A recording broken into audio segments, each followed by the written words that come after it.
Thank you. Mr. Butler, thank you very much for your testimony. In my younger years as a nurse in the Army, I was on the neurosurgery floor on Walter Reed on Ward 10 and turned a number of striker frames and worked with spinal cord injured veterans quite a bit, as did my husband, who is a nurse. So in your testimony, you mentioned the importance of coordinated care in this population, the SCID community, and what strengths in the hub-and-spoke model of care could work in other areas of VA care. And should the VA focus more on complex populations like your membership, rather than investing in numerous coordinators who try to manage a more basic general population? I think, thanks, Chairman Miller-Meeks, for that question. VA has an excellent model, VA's spinal cord injury system of care.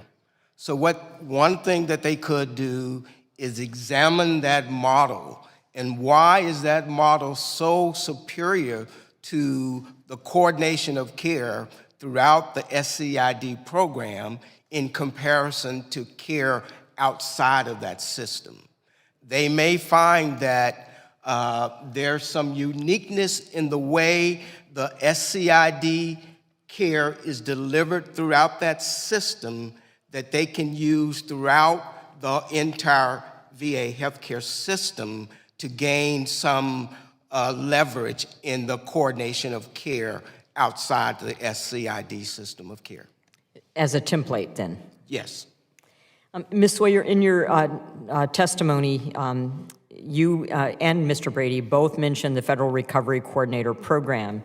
And as you heard me in the last panel, and I thank the previous panel for still being here, you heard me say the old adage, if it ain't broke, don't fix it. So it sounds like we developed an FRC program in order to fix the deficits after 9/11 in coordination of care, and it seemed to be working. So what were the strengths in that program that should be continued, and what were the barriers that proved to limit continued implementation today? Sure, I'll go. Chairwoman, great question. When it was in full implementation, the FRC had great latitude in which to really execute, right, the plan for the warrior, to execute where it was going to go, not just in the DOD, but the VA, the benefits, the Social Security Administration. This incredible amount of latitude in which to work really centered on the injured veteran. I think the problem with that is we got away from that, and now we're at a level where there's not the direct interaction. There is not the direct care with developing the care plan with the veteran. There's a level of ownership, I think, when you're an advocate, when you're somebody in a federal recovery coordinator. There's some ownership in the people you deal with and how you treat them and where you see them going. So I think that we've gotten to a point where there's much fewer, they're farther in between, and this may have been a consequence of, obviously a drop in the amount of wounded veterans coming back. So that's what I would say. So it sounds like what you're saying is that we're going from a program that worked but had less wounded veterans coming back from war to now a bureaucracy-centered coordinator rather than a veteran-centered coordinator or case manager. Ms. Sawyer, you talk about seeing veterans with care managers who typically manage one clinic or one specific disease program, which is what I mentioned earlier. That seems to align with what the committee sees as multiple layers of coordinators, advocates, and champions that have little overlap in function and limited ability to extend past their respective silos. And I know I'm running out of time, but what does the VA need to do to truly provide care coordination with veterans with complex needs?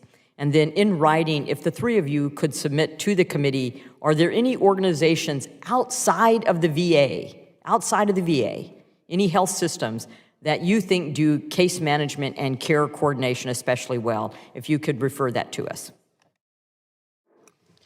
So I will be glad to do that. There are several that are out there. One of the things I wanted to respond to with that and with your question, we do see these very siloed case managers. And one of the reasons I said especially trained cadre is not because I think VA needs to add more employees. I do not. I think we need to realign the employees we have. I do agree with the VA when they stated that care managers are very single-focused and siloed, but what you need is a person who is trained to be able to look at all of those clinical needs together. And it is simply just so when I said a specially trained cadre, I simply mean that you take some of those people who are individually siloed and train them to be an across-the-board case manager to look at all of these individual care plans that each specialist puts in place, see where they overlap, see where they are contraindicated, and be able to weave those things out, give your family a single point of contact, and be accountable to see that each one of these plans and needs that the warrior has can do that, or they can be accountable for that and for helping manage that. But I also think it's important that that person be responsible for portraying to the VA what the veteran wants. And I feel like in this system, a lot of times, as a caregiver with a veteran and with the cases that I work also, is that I have the VA telling me a lot of the times what we are going to do, and it doesn't fit in with what we want to do, and that's not something in the civilian medical model that we deal with. Thank So, you. I sorry. know all of you would want to answer that question. I've already gone over my time. Ranking Member Brownlee, would you like to make any closing remarks?